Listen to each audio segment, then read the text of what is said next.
Hindi ito Lego at mas lalong hindi bootleggo. Ito ay ang Minimates. Doble ang laki nito sa Lego at mas maraming articulation.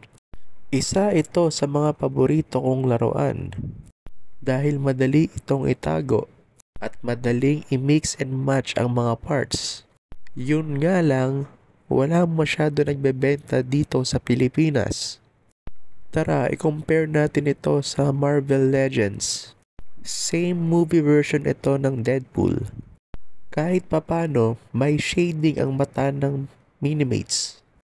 Yun nga lang, walang lagayan ng espada. Makikita nyo din naman na sobrang detailed nito kahit ang liit niya.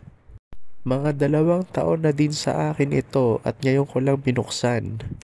Thank you for watching. Paki-like and follow naman. Salamat!